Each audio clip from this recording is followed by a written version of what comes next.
The National Economic Council, chaired by Vice President Yemi Osinbajo, agreed that states will henceforth pay compensation for damages and reconstruct homes destroyed during targeted attacks. TVC News State House correspondent Femi Akonde reports. This month's National Economic Council meeting is the first physical meeting since the COVID-19 national lockdown was announced last year.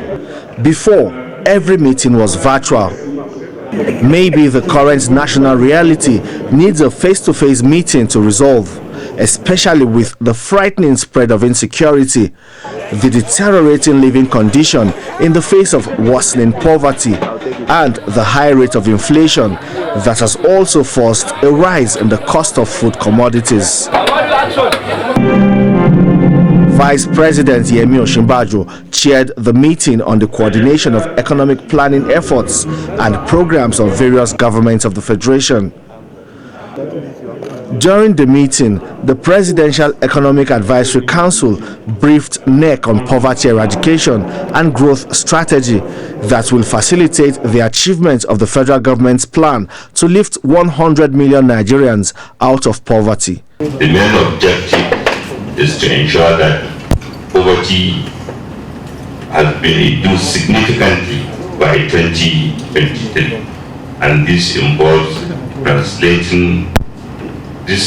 lifting people out of extreme poverty every year, and also continuous reforms and the expansion of the social protection programs while enhancing access to opportunities through medium and small-scale enterprises. These governors, on behalf of NEC, also told State House correspondents that there is a need to convert existing voting points to polling units in order to immediately address the congestion of existing polling units and to provide a spread of voting areas across the country.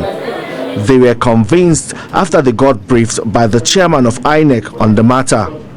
These new polling units will be created next month to pave way for the recommencement of the continuous voter registration exercise. Matters of security was also deliberated on. Again, the National Economic Council recommitted to the protection of residents of all states. They advocate that all states, local and community initiatives operate within the laid down guidelines.